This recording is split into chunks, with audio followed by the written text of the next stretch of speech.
farkon faɗina sai kiyaye min mamaya. Ya bi ko ina ya rike so nake ki min maraba. Sunan ka ne a farkon faɗina, san ka yayi mun mamaya. Ya bi ko ina ya rike so nake ka yi min maraba.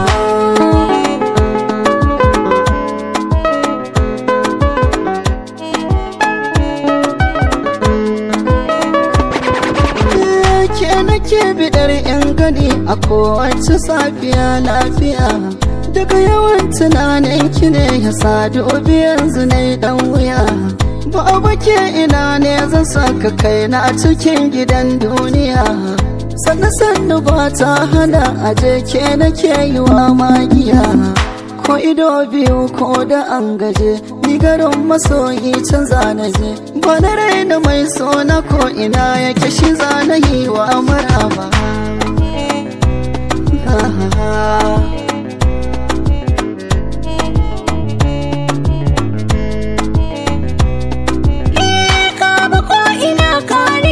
Sassan jiki na kai mamaya, ka bige maza ka wuce tilasa a ce da kai jan wuya.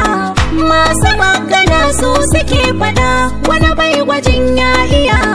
Masu raina so ba su da kama kai na sa cikin zuciya. Kai kadai a gona na karrama, komai na wagonka na sallama. Ko ina ka kai ni ina faɗin rayuwa da kai ba na fargaba.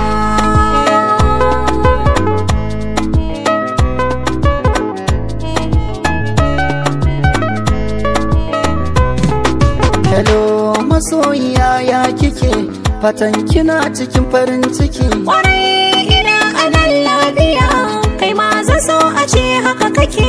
Har na ji zuciya ta yi sanyi, an jima gida zan ishe ki.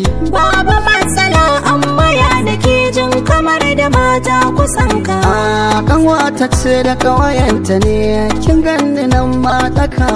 To karka fito sai in sun tafi dan bana bukatar su ganka.